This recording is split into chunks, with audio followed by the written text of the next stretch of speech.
Hi, I'm Tim. Welcome back to Watchbox and Happy New Year. We are waking up with watches and everything is for sale. Reach out to me, tmosso at thewatchbox.com to purchase anything you see in the description below.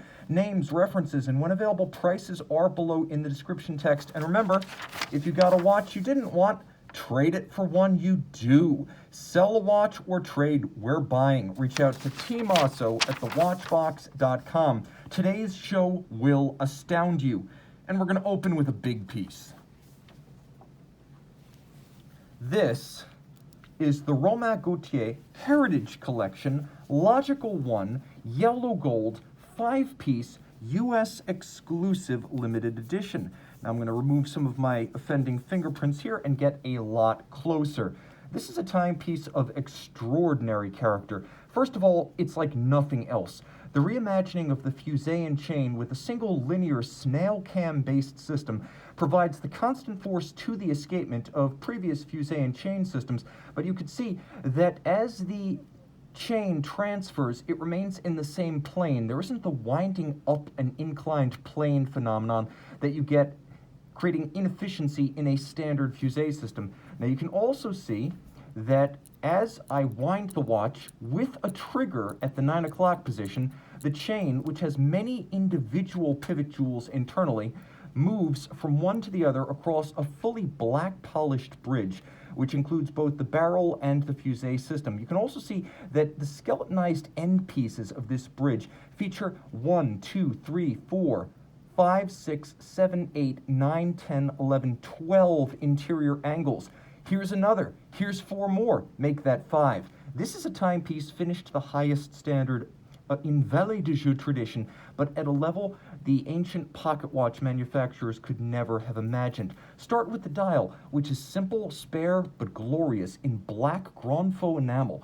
Now, the timepiece also includes Romain Gaultier's distinctive wheel form, which includes spokes made of circles within circles.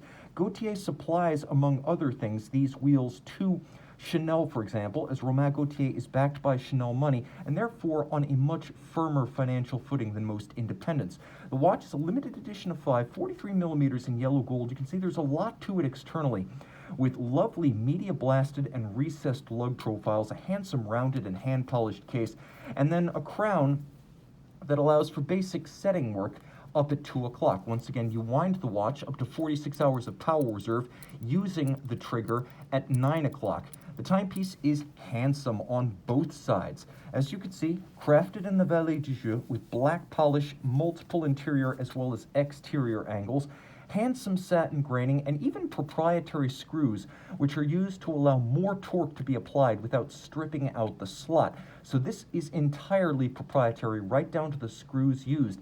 There is a power reserve indicator on the reverse side, and in case you're wondering, yes, there is mirrored anglage. Acres of mirrored anglage of the finest quality. This is truly Grubel Force level finish, but in a more intelligible, wearable, and in many regards, a more daily drivable watch. Now I'm going to take off my much-loved Zinn Easy M11. You know it well. Similar in size at 43 millimeters. You're going to see how differently this sits on the wrist. This is nothing like Grubel Force in terms of wrist size or wrist bulk. It's a relatively flat watch that sits nicely underneath the cuff. And as you can see, it's a handsome array of violet pivot jewels, yellow gold tones, black enamel and black base plate, silver polished mirrored bridges, and as you can see, that glorious full black polished chain for the constant force device. It is free sprung. It uses Romain Gaultier's own balance design. Everything about this watch designed not just to be beautiful, but to improve its chronometric properties. 43 millimeters and outstanding to experience. Now, let's shift to a crowd pleaser. New for 2020 and still hot off the presses, this is the new age Rolex Submariner in white gold. Also known as the Smurf, also known as the Blueberry, sometimes described as the Newberry because there was already a Blueberry. This is the watch that combines the white gold of the 2008 model with the new 70-hour power reserve and pairs a black dial for the first time with the blue ceramic Submariner bezel. Now the bezel remains an absolute dream, gliding to 120 clicks. Let's have a listen. Ceramic insert means it is highly scratch tolerant, and of course we've got the Glidelock system, which gives you 20 millimeters of incremental adjustment in 2 millimeter increments. Now, it's useful for all-out extension over a diving suit, but it's also useful if you just want to make small adjustments. If you can get close to the size, this can perfect the fit. Throw it on the wrist, it remains flat flush, just over 12 millimeters thick, and slightly more than 51 millimeters from lug to lug. That is across the wrist. No dimension, including the link-to-link distance across the wrist, is more than 0.7 measurable millimeters. That's 0.7 of a millimeter larger than the previous watch. So while it might look or sound larger as a 41, the fact is if you could wear the old watch, you can wear this watch. And because it is a dive watch, we're going to do a loom shot. There we go right there. Rolex proprietary Chromolite loom, all three hands loomed with the bezel pearl plainly visible. Jumping back to the light, 300 meters water resistant, and again, this watch is water resistant, shock resistant, and highly anti-magnetic. It is the full package. That said, some prefer dress watches, and, like myself, some prefer green. Rolex green. Green is the Rolex corporate color, and it's often said amongst sales representatives and watchmakers steeped in the Rolex tradition that they bleed green. And that's exactly what we have with this Day-Date 40 in white gold, with a lovely metallic sunburst green olive dial, 40 millimeters with a 3-day power reserve, double quick set day and date, and 100 meters of water resistance. So though this is a dress watch by Rolex standards, it is still an oyster and thus still highly shock resistant, anti-magnetic, and swimmable at 100 meters water resistant. Now the watch has lovely applique white gold Roman numerals on the dial, including a watchmaker's 4. It is very slim. Though it's a large watch, it's only about 47.7 millimeters lug to lug, and with the pivoted end links of this latest generation, the President bracelet, the distance from lug to lug is the distance across the wrist. Let's take one more look at that. It's a handsome watch. It easily slides under a cuff. Ideal for men or women, but it's definitely got a more robust look on the wrist than the 36. It also is, because of its larger size, better suited to the Cyclops eye, which doesn't crowd out the dial as much on this model. Now, a major innovation for this generation of the Day-Date is that every single bracelet, whether in gold or platinum, includes ceramic-coated pins inside the bracelet links. This is the President bracelet. It is more robust than the Jubilee and vents better and is silkier than the Oyster, but the ceramic-coated pins means that Rolex bracelet stretch in this generation of the Day-Date has finally been killed dead. The white gold links cannot aggress against and diminish the ceramic coated pins. That is the innovation of this version of the President bracelet. I always like to have a few accessible pieces on the show, but accessible in the sense that the price is reasonable, not in the sense that the watch is common. And that is certainly the case with this 2020 model year Watch Buys limited edition of 150 pieces. Now, 100 pieces went to Watch Buys customers in North America. 50, the remaining 50, went to clients in Japan, which is to say, if you are in North America, there's probably only about 100 of these kicking around. Make that 99, because this one will be on your wrist. Now, though this is the U2, it is the U2 by virtue of its 2,000 meter water resistance. Remember, the U1 is 1,000 meters. A standard U2 is going to be thicker and bulkier with the second time zone. This one has been pared down with a thinner movement and, as a result, a thinner case. Still 44 millimeters. What you get right here is a lovely snow white dial, matte black hands for dramatic contrast.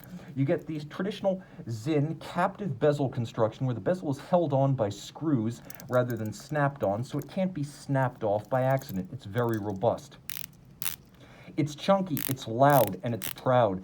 The timepiece also includes, on the dial side, the AR dehumidification system. Now, while that is the symbol for argon, in this decade, it has been a nitrogen fill inside the case to push out dust and moisture. There is also a copper sulfate capsule, and you can monitor its condition right at 6 o'clock as it turns from white to blue. And that capsule will remove moisture from the interior of the watch should any intrude. This can be replaced, of course, when the watch goes in for service.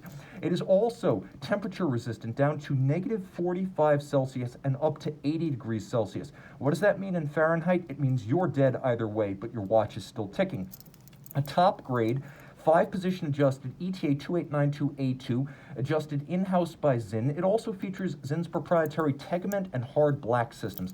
Tegament means that the steel has been surface hardened to 1500 Vickers. Hard black is then placed over the tegamented base, and the hard black is over 2000 Vickers. The result is that the basic metal underneath the hard coating will not collapse. It is not soft. The problem with hard black watches often is that soft 316 steel sits underneath that hard coating, so when it's contacted, hard impact will soften or break the hard black coating because the metal underneath collapses. So you'll see chipping because the underlying steel is soft. Here, the underlying steel on the bezel, on the case, on the bracelet, and even on the clasp underside, the underlying steel is very hard. So you wind up with a watch that's effectively as scratch resistant as ceramic without the shatter risk of ceramic. You've got a pull-out dive extension, so you have that ability. You also have 3 different divots for re-anchoring the bracelet anchoring point for sizing. And of course, this is a Zinn-built bracelet. Zinn makes its own cases, it makes its own bracelets,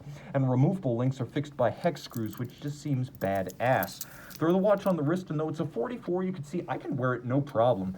Big, bright, bold, and easy to see. It's a handsome and unusual watch, and I think given the unconventional aesthetics of the dial and the fact that this is a diver, we've got to do a lume shot. By the way, look at that crystal. That is at least 5 millimeters thick.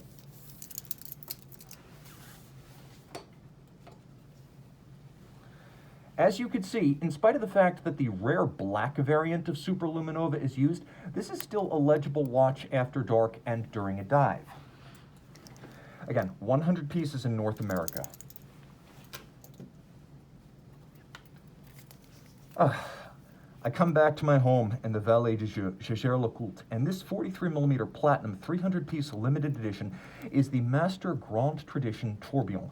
It is a dual-time watch with a jump date with a tourbillon, and the movement, the caliber 978, is a Concours de Chronométrie winner, meaning that this watch, or at least the movement in this watch, back in 2009, achieved annualized deviation of about 47 seconds. So that means over the course of an entire year, a version of this movement adjusted by JLC was able to gain less than 1 minute. Remember, COSC chronometer is -4 + 6 every 24 hours. So this was the first modern chronometry trial winner in Swiss watchmaking. Most of the other entries were old 50s, 60s, and 40s movements previously entered in the previous era of watchmaking. JLC was one of the few to enter a new movement. Now, this is a special edition with a combination of the black dial and the platinum case. It was a 300-piece series issued to commemorate the opening of the JLC Heritage Gallery, as a portion of the wall of Antoine Lecoultre's old workshop was knocked down to create the entrance to the gallery. A piece of that wall, a small chunk of the actual stone, is included encased in lucite with the boxed set of this watch. There's also a lot to love here. It is a dual time, and as you can see, it has a second time zone in 24-hour format up at 12 o'clock. Now, when I adjust through midnight, during the transition from the 15th to the 16th, there is a system inboard that will jump the date indicator all the way across the tourbillon in the course of that night, which means the tourbillon will never be obscured. In terms of technology, it's outstanding. Overcoil hairspring, 6-position adjustment, and a free-sprung regulator. There is a 1-minute tourbillon, and the tourbillon serves as the seconds indicator for the watch. You can see it has that one index on its tri-spoke. The tourbillon carriage itself is handsomely decorated, and it's made of titanium rather than steel. Turn it all over, and you can see fundamentally this is a very tough automatic winder with unidirectional action and ceramic bearings, and it has a 48-hour power reserve. Full white gold deployant clasp, as post-2006 JLC included a white gold clasp with platinum watches because they went to a double fold deploying clasp. You can see it wears well on my wrist. I wouldn't wear it on a smaller wrist than mine. I think 16 centimeters is the lower limit.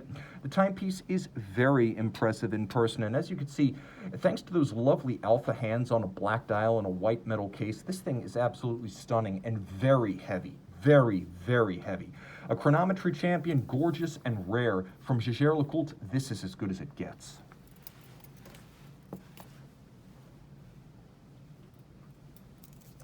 Now, let us head out to Schaffhausen, the German-speaking watchmaking regions, and a watch that just about anyone can wear, but not everyone can fully appreciate. With a perpetual calendar system designed by Andreas Streller, the independent maestro responsible for hidden complications, this is the H. Moser Cie Endeavor Perpetual Calendar. It is 40.8 millimeters, and as you can see, the timepiece features a lovely gradient blue fumet dial that fades from a sort of cobalt blue to almost black navy at its edge. Now, the triangular index indicates the month. 12 months correspond to 12 hours. That's how it indicates the month. There is a bidirectional system that allows you to set the calendar in either direction. You can jump the date and the month in either direction. The date is oversized to make for easy legibility, and of course, the watch does feature hacking or stop seconds. There's a power reserve indicator over at 9 o'clock, and the power reserve here is 7 days rated, but in fact it will run for almost 9. When you turn it over, it's glorious. Here's an 800 series movement from Moser with 2 mainspring barrels, each one with its pivot jewel set in a golden chaton fixed by black polished screws. The leap year phase indicator is on the reverse side of the watch. You don't need it on the dial, so it's on the reverse side. You have a free sprung balance with a full balance bridge. It beats away at an evocative 18,000 vibrations per hour with an overcoil hairspring, and as you can see, adjusted in 6 positions. Remember, the chronometer standard is 5, so this leaves deviation no place to hide. There's a 14-karat solid gold escapement that permits lower lubrication and better long-term performance. And then you can see that the bridges themselves are in a 3/4 style arrangement, though they're not strictly a 3/4 for easier servicing. And then there's a lovely double-crested Cote de Genève across the surfaces. You can also appreciate the fact that the click spring is a swan neck fashion, much like a vintage pocket watch, and then the watch is remarkably fluid with lovely scalloped sides that have been black polished in their concave profile with an outer satin grain that's vertical. The bezel expands at 6 o'clock and expands at 12 o'clock, drawn out like fluid molten gold. And of course, the watch includes a cambered or arced caseback. You can see the crystal itself has a curvature, so it hugs the wrist. Full deployment clasp on this, and that's not true of every Moser watch, so it's nice to see. We'll zoom out a little bit so you can appreciate all the color and character of this perpetual calendar. And as you can see, it's an ideal fit for a smaller wrist. You could wear this on a wrist as small as 13 centimeters circumference, a really special piece from a company that is considered to be the German-Swiss FP Journe these days, making about 1,500 immaculately crafted and undeniably distinctive watches per year. A big part of the growth and interest in independent brands, and Moser is responsible for that. Now, let's court a little bit of controversy. This is a much discussed watch. It is the Panerai 20th anniversary, formerly known as the PAM 2020, the Radomir Vanti 45. It is 45 millimeters. It has a lovely and tasteful full satin finish to its case. You can see everything is quite muted and subdued. The Vanti lets you know exactly what it is, with a lovely bubble-shaped crystal over a dial that is best described as a sort of metallic brown bronze. Rose gold hands, sandwich construction with a loomed disc underneath a stencil featuring the quarter Arabics and the indices. It does feature a note, Panerai 2000 to 2020.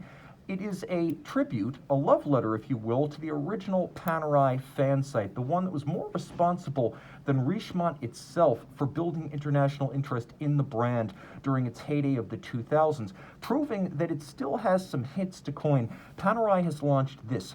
This is a special series of 1,020 pieces, and as you can see, it wears quite vintage on the wrist, though it features the image of the Luminor crown guard, which is an icon of the brand. This is very much in the fashion of the 1930s and 1940s 3646 combat watches. It's handsome in many ways, more handsome than a standard Radomir because of the combination of warm tones on the dial and the subdued tones of that satin finished muted case. It looks fantastic on this minimally tanned, almost raw leather strap, cutting a striking pose, although 45 millimeters, a very wearable watch on a smaller wrist. And as you can see, there is quite a bit of graphics on the reverse side of this one, but names have been withheld to protect the innocent. I will show you a loom shot because it is a Panerai after all. And as you can see, it does not disappoint. Loud and proud in one of the brightest tones of Super Luminova available. I continue to love the font used for the 6s and the 9s on these watches, open in both cases. Sticking with our independent horology theme, we've had Romain Gaultier, we have had H. Moser Cie, we have had Zinn, and now we have FP Journe. A 1 year only special edition 40 millimeters in rose gold. This is the watch that's best described as the Resonance 4, a 1 year series for 2019 featuring a 24-hour dial and a 12-hour dial, but as these are special pieces issued for just 1 year and printed in blue, which is reserved only for the most August of FP Journe editions. One is a 24 and one is a 12, but they are physically symmetrical, which recalls the much-loved symmetry of the Resonance 1 and the Resonance 2 watches, which were made from the year 2000 through 2009. So this is a useful watch for travelers or those who have family and friends or business associates in far-flung locales, as you can always keep track of whether it's day or night where they are. And because it takes approximately 7 to 10 minutes for the two independent sides of this movement, it's really two movements in one case, but it takes 7 to 10 minutes for them to couple together by resonance. So the seconds hands aren't always in sync. So you have a little flyback trigger down at 4 o'clock that allows you to resynchronize. Now you may have seen the new Resonance, the 20th anniversary piece, which is bigger, more expensive, broader, thicker, and features remontoir d'égalité.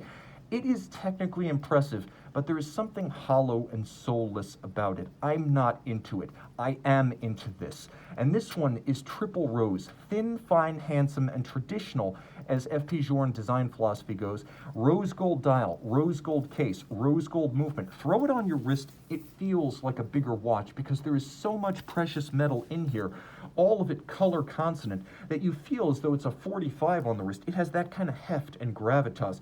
Truly impressive, and again, unlike the newer watch, very thin.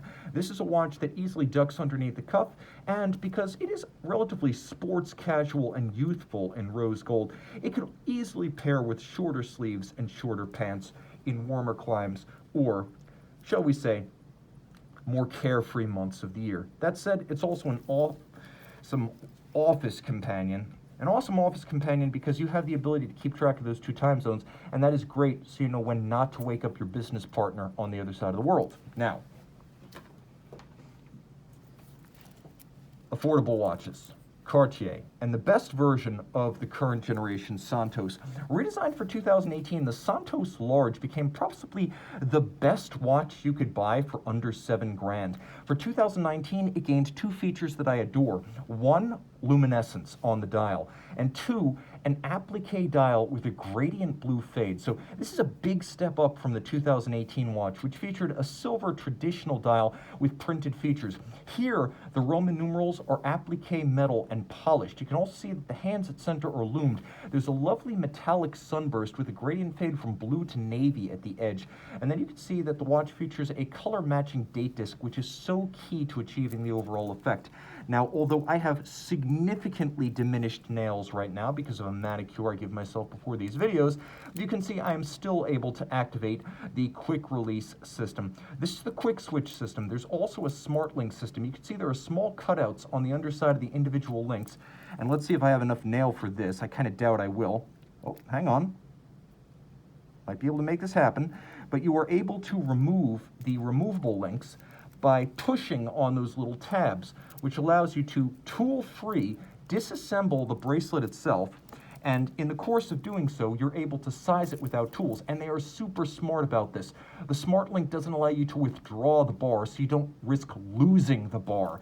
Everything here is beautifully made, and there are plenty of individual removable links on both sides, so you are going to get the size right.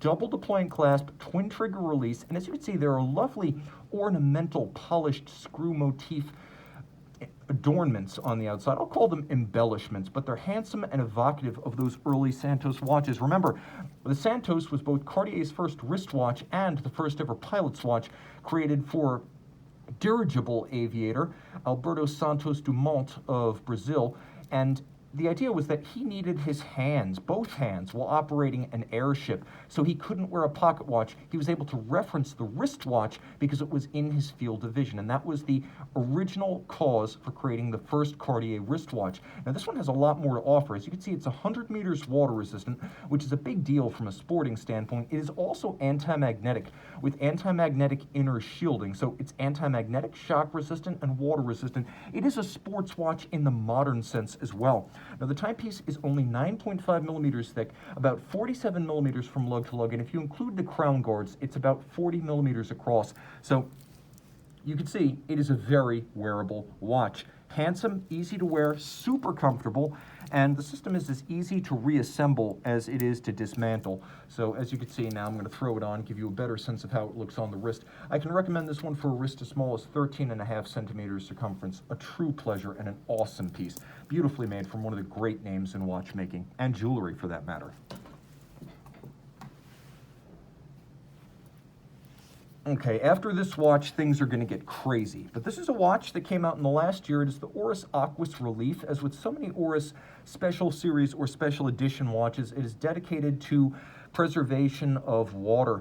And this one is actually linked to an Oris ambassador who chose to swim the frigid waters of Lake Baikal for charity. Proceeds from the sale of this watch go towards those water preservation, drinking water preservation, charitable causes. But never mind that, this is a gorgeous watch. It's the look of this one that's going to appeal to you. It is 43.5 millimeters in stainless steel and remarkably thin at only 12.9 millimeters thick. Though 43.5 is only about 50 millimeters from lug to lug, so this is an easy watch to wear on a smaller wrist, and as you can see, it'll even wear well underneath a cuff. 300 meters water resistant. This watch is the Aquis Relief. Relief, yes, for bodies of water used for primary drinking purposes, but also a relieved bezel. It's a play on words. Now you can see that you have these raised, relieved, and polished indices and numerals, and then a media blasted base, and all this is in place of the usual ceramic insert. It is an upscale and cool grayscale aesthetic that extends from one side of the bezel to the other, with the dial seemingly part of the grayscale whole, with a lovely, I would call it slate gray metallic sunburst and a well-chosen shock of red on the varnished seconds hand. Of course, you have an automatic winder. As you can see, this is a lovely Sellita SW200 internally, which means you've got a tank-tough movement in a tank-tough watch. The case design is also non-generic, as it doesn't ape the prototypical divers from the likes of Blancpain, Omega, and Rolex. You can also see that because the strap is held on by screws and bars, it's a considerable deal more secure than spring bars. There's also integration of the strap, which I love, because it looks all of a piece. There is a remarkably upscale clasp, which features a trigger-actuated sliding mechanism, so it's not just a fold-out dive extension, it's actually useful, as with the Rolex Glidelock system, for incremental sizing, and rather than using a cheap clamshell that inevitably the likes of, say, Breitling would use in a watch of this price, you get a twin-trigger release and a smart system with triple finishing. You can see there is polish, there's engine turning and satin on this clasp, and then it tucks the excess length underneath the clasp body, so there's no excess length visible externally, and there's no need for minder loops on the opposite side. The bezel has a positive feel and detent. It is 120 click. We are going to do a loom shot. And you can see here, quite bright, also quite broad with large individual hands. The hour and the minute are superimposed at the moment, so that's why you don't see them.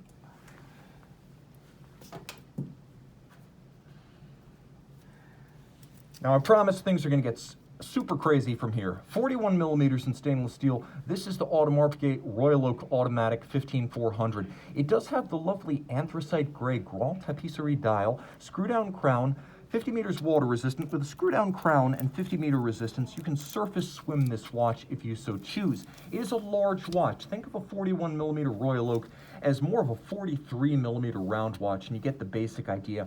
I wouldn't wear it on a wrist smaller than 15 centimeters circumference, but if you want a meatier Royal Oak, something that's not quite as thick as an offshore, but has more presence and stance across a big wrist than a 39, this is exactly what the doctor ordered. It's not a thick watch, under 10 millimeters thick. It's broad, it's flat, it's elegant. As with the 1972 original by Gerald Genta, this is a watch that still looks $1 million today. We go through different iterations, the 14790, the 15300, the 15400. What never changes is the basic calculus of the design. And the answer is always a stunned observer, whether you simply appreciating your own or a bystander and confederate in the watch hobby who feels the same way.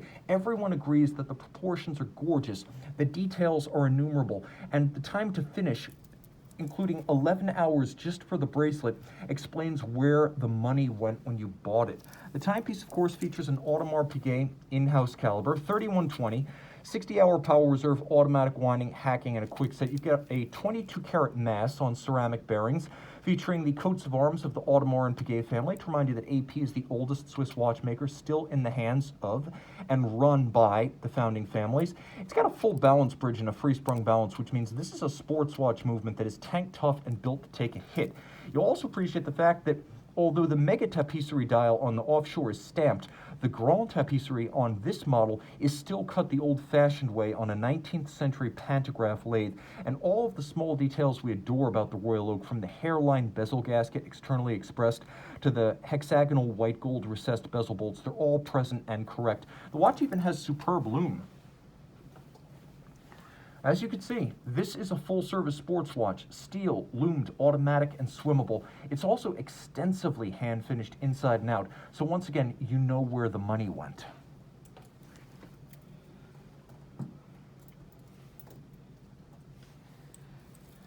And if you thought 11 hours to finish a bracelet was intensive, how about 33? It takes 3 times as long to finish the bracelet of a Royal Oak in ceramic.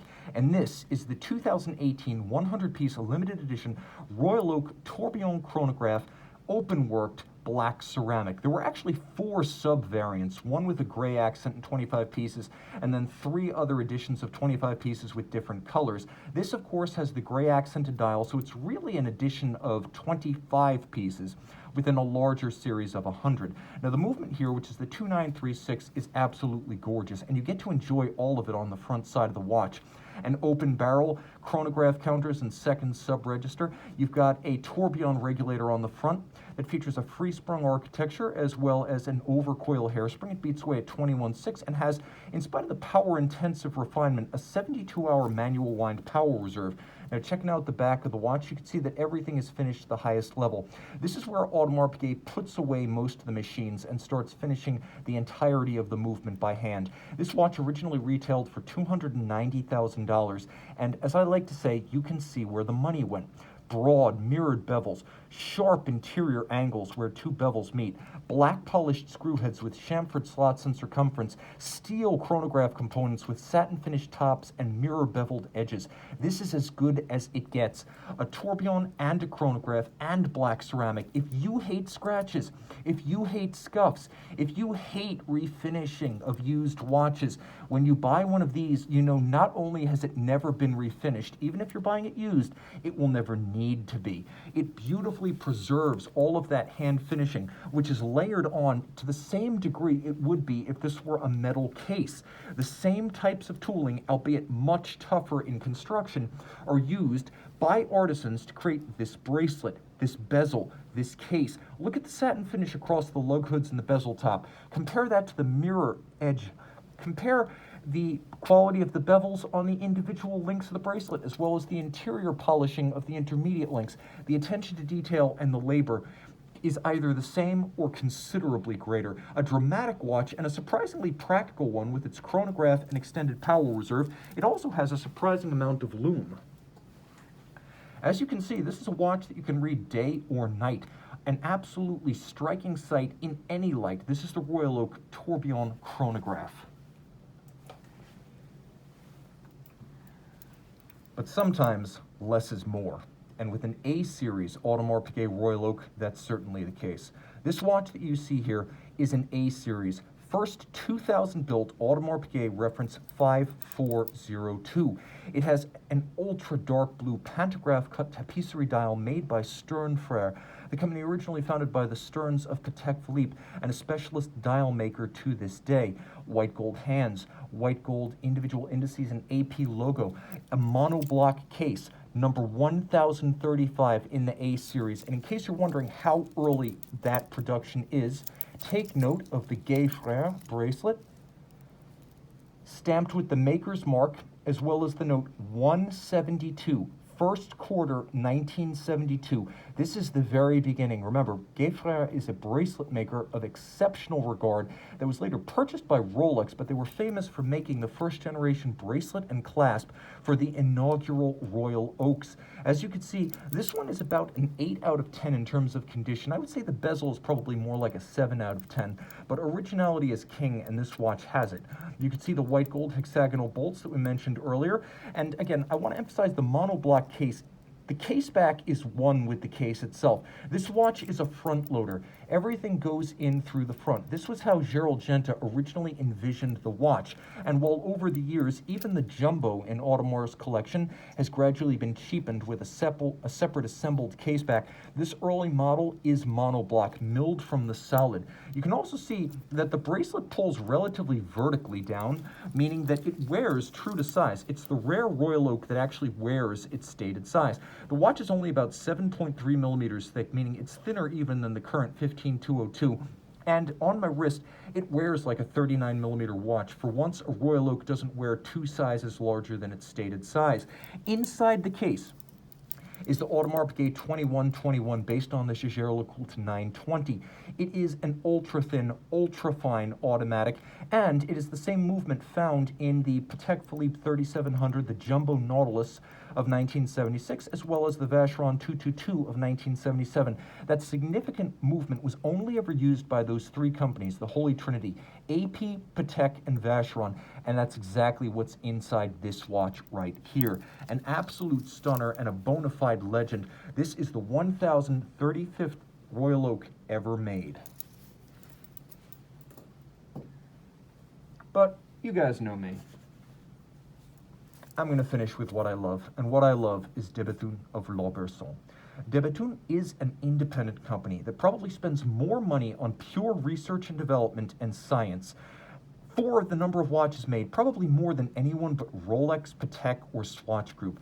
These guys have 8 or more original balance patents. They have, in this watch, 1, 2, 3, 4, 5, 6 patents that I can count off the top of my head. As with the AP, you know where your money went. Here, it went to technical excellence. Now, this is a 2020 limited edition of 25 pieces. It is the DB28 GS Grand Bleu Yellow Submarine. So whereas the previous version of this 44 millimeter grade 5 titanium watch was naked titanium grade 5, this one has been fired to create these warm tones, almost like bronze, and definitely more like bronze than gold, which is why the name gold, or the word gold, appears nowhere in the nomenclature of the watch. Now, the lugs are a new intermediate span that vary between 54 millimeters and 51 millimeters, so it's a variable geometry that allows the watch to fit easily on the wrist. It's only 12.8 millimeters thick, which means it sits low, and it's a very wearable size with the variable geometry spring-loaded floating lugs, another one of those patented innovations. This is a watch that hugs the wrist, any wrist size. It's feather light thanks to the grade 5 titanium construction, and if you're wondering how you fire titanium to create this color, yes, that too is patented. Now, the watch has 2 different means of luminescence. Let's talk about the basic one. Black Badger's AGT Ultra, that is solid lume material, is used for the hands themselves. There is also a dynamo that drives via a minute repeater style centrifugal governor the LED lights. So the dynamo is powered by the 2 barrels. The barrels are governed by the governor system to slow down the release of energy. And then the dynamo activates 4 LED lights that backlight the diving bezel. This is the most water-resistant watch in the current de Bethune lineup. 105 meters, screw-down crown, and as you can see, there's a lot going on the dial with a triple parachute shock protection system to ensure that this watch is resolutely resistant to impact. There is also their own hairspring, which has the concentric beating properties of an overcoil without the vulnerability or the thickness. Their own balance, made of yellow or golden fired titanium with white gold outer masses. 28.8 beat rate, 2 barrels, 5-day power reserve, and as you can see, there's a power reserve indicator on the corner of the dial. Here is the governor that slows the release of energy from the mainspring barrels to the dynamo.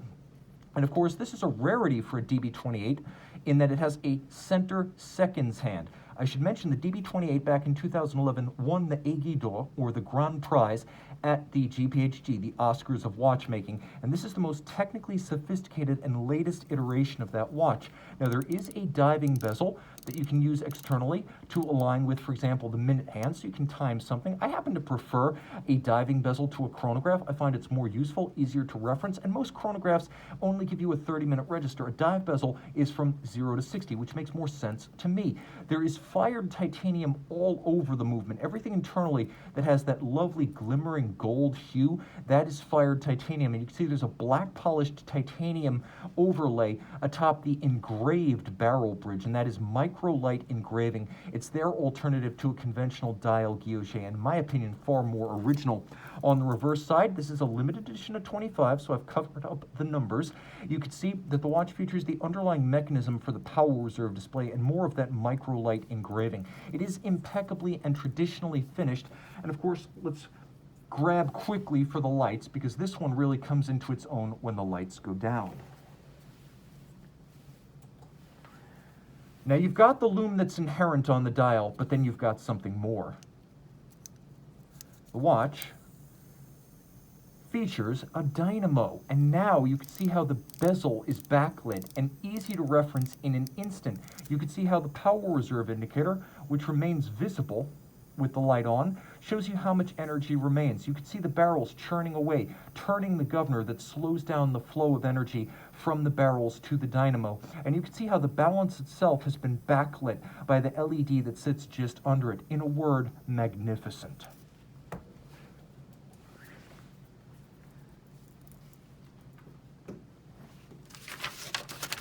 Guys, that is the best I've got. Reach out to tmosso at thewatchbox.com for purchase and pricing details. Happy New Year. It's good to be back.